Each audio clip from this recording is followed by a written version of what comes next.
तो इस तरीके से आप देखिए कि तमाम तैयारियां पूरी कर ली गई हैं। और अब बात करेंगे निकाय चुनाव की। जी हाँ, इस वक्त की बड़ी खबर है, निकायों के नतीजे आने शुरू हो चुके हैं, रुझान भी आ रहे हैं, नतीजे भी आने शुरू हो चुके हैं। ओमकारेश्वर नगर परिषद में बीजेपी के 9 प्रत्याशी जीते हैं, तो वहीं कांग्रेस के 6 प्रत्याशी जीत दर्ज किए हैं। बड़ी खबर आपको दे रहे हैं, जहां निकायों के नतीजे आने शुरू हो चुके हैं। ओमकारेश्वर नगर परिषद में बीजेपी के 9 प्रत्याशी जीते और कांग्रेस के 6 प्रत्याशी जीते हैं। तो 9 बजे से काउंटिंग शुरू हुई है और जल्द ही नतीजे आने भी शुरू हो चुके हैं।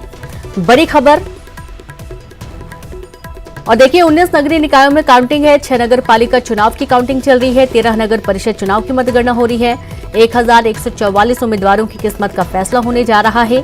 काउंटिंग को लेकर सुरक्षा की तमाम तैयारियां पूरी कर ली गई थी, पूरे पुख्ता इंतजाम किए गए थे। और इसी बीच एक बड़ी खबर है, जहां पर कुछ जगहों के नतीजे भी सामने आ चुके हैं। निकायों के नतीजे आने शुरू हो गए हैं। ओमकारेश्वर नगर परिषद में बीजेपी के 9 प्रत्याशी जीते और कांग्रेस के 6 प्रत्याशियों ने जीत दर्ज की है।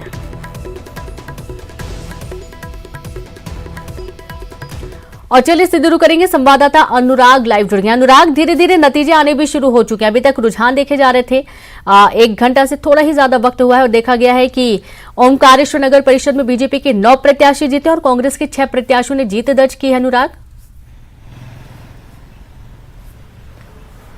बिल्कुल, देखिए, शुरुआती रुझान आना शुरू हो गए और हार जीत के आंकड़े भी निकलकर सामने आने लगे हैं। और जो नया आंकड़ा निकलकर सामने आया है वो नगर परिषद बड़वानी के 24 वार्ड का निकलकर आया। यहाँ बीजेपी 14 वार्डों में जीत हासिल की है, तो कांग्रेस ने 10 वार्डों में जीत हासिल की। और इसी तरीके से आंकड़े अब निकलकर साफ आ रहे हैं, यानी कि अभी यदि हम देखें तो नगरीय निकायों में बीजेपी को बढ़त हासिल होती हुई नजर आ रही है। और जिस तरीके से व्यवस्था की गई है कि पार्षदों के द्वारा ही नगर पालिका का अध्यक्ष चुना जाएगा, तो ऐसे में शहरी क्षेत्रों में एक बार फिर जो है भाजपा का दबदबा बढ़ता हुआ नजर आ रहा है। तो अभी जो है शुरुआती रुझान है, कई जगह पर हार और जीत के आंकड़े निकल कर आने लगे हैं, लेकिन कुछ ही देर के बाद स्थिति साफ हो जाएगी कि 19 नगरीय निकायों में किसकी सरकार बनने जा रही है।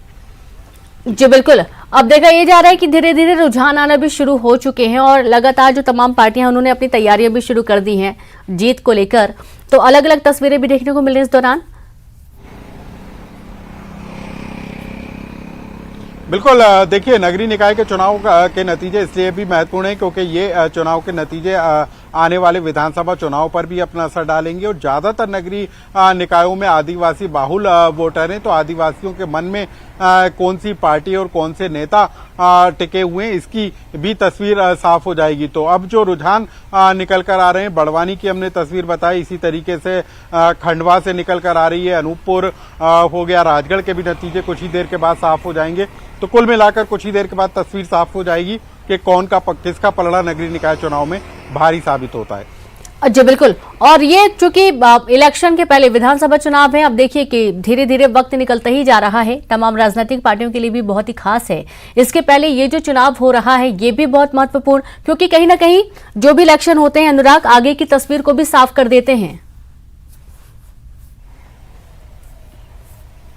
बिल्कुल, देखिए, एक और नतीजा भी निकलकर सामने आ रहा है कि गुना में कांग्रेस को बढ़त हासिल होती हुई नजर आ रही है। यहाँ पर 13 वार्ड में कांग्रेस आगे चल रही है, तो 11 वार्ड में बीजेपी को बढ़त हासिल है, यानी कि गुना में कांग्रेस को बढ़त हासिल होती हुई नजर आ रही है। देखिए, सबसे ज्यादा प्रभाव वाले क्षेत्र, क्योंकि दिग्विजय सिंह, जयवर्धन सिंह ने यहाँ पर खासतौर पर जयवर्धन सिंह ने यहाँ पर चुनाव प्रचार के कमान संभाल रखी थी, तो ऐसे में यहाँ पर जो है कांग्रेस को जरूर बढ़त हासिल होती हुई नजर आ रही है। लेकिन इसके अलावा जो दूसरे नगरीय निकाय वहां पर बीजेपी को बढ़त हासिल होती हुई नजर आ रही है। तो ये नतीजे हैं, बड़वानी में 24 वार्ड में से कांग्रेस को 10 वार्ड और 14 वार्ड बीजेपी को हासिल होते हुए नजर आ रहे हैं। और इसी तरीके से गुना की भी तस्वीर साफ होती हुई नजर आ रही है, यहाँ पर कांग्रेस को बढ़त हासिल है।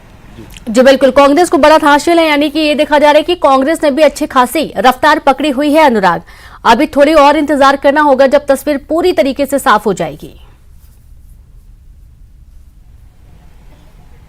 बिल्कुल, देखिए, कुछ ही मिनटों के बाद ये तस्वीर साफ हो जाएगी कि कहां पर किसको कितने वार्ड में जीत हासिल हुई है और कहां पर किसकी सरकार बनती हुई नजर आ रही है। देखिए, राजगढ़ गुना में जयवर्धन सिंह की साख दांव पर लगी है, क्योंकि पूरे का पूरा चुनाव की जिम्मेदारी जयवर्धन सिंह को सौंपी गई थी। लेकिन बाकी जगह यदि हम बात करें तो कई जगह पर मुख्यमंत्री शिवराज सिंह चौहान ने पहुंचकर बीजेपी के पक्ष में प्रचार किया था। तो निश्चित तौर पर जब नतीजे साफ निकल कर आएंगे तो उसके बाद ये तस्वीर साफ हो पाएगी कि किसका पलड़ा इस नगरीय निकाय चुनाव में भारी साबित होता है। बिल्कुल। और धार में कैसी तस्वीर निकलती हुई सामने आ रही है अनुराग, अभी कोई अपडेट इसको लेकर?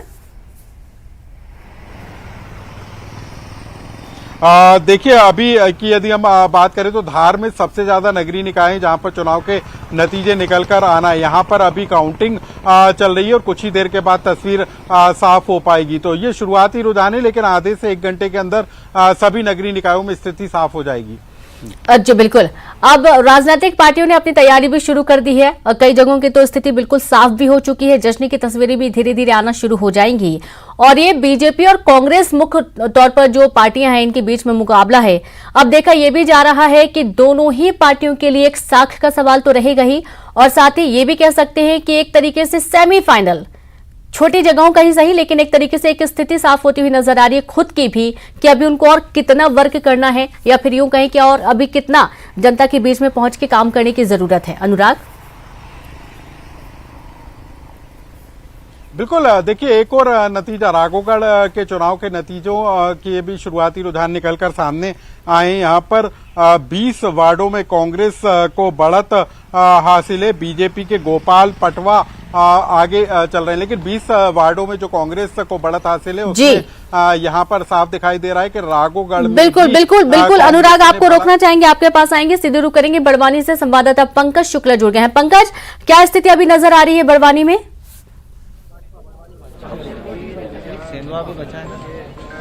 जी रीनू, बड़वानी में कुल मिलाकर के बीजेपी को स्पष्ट बहुमत मिलता नजर आ रहा है। खेतिया पानसेमल में भी बीजेपी है, बड़वानी में भी बीजेपी को बढ़त है और पलसूद में जो है कांग्रेस को बढ़त मिलती नजर आ रही है।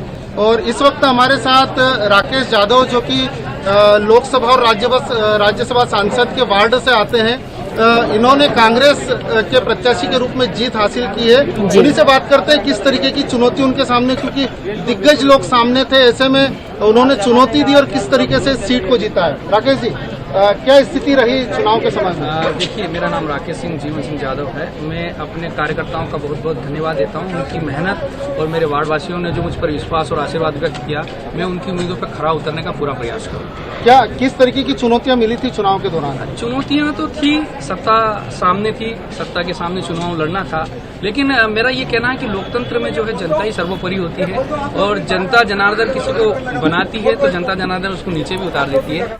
बिल्कुल बिल्कुल। और देखिए, आप शहर की सरकार का सरताज कौन होगा लगातार कवरेज जारी है और छोटे से ब्रेक के लिए रुकेंगे। देखते रहिए न्यूज़ 18 मध्य प्रदेश 36।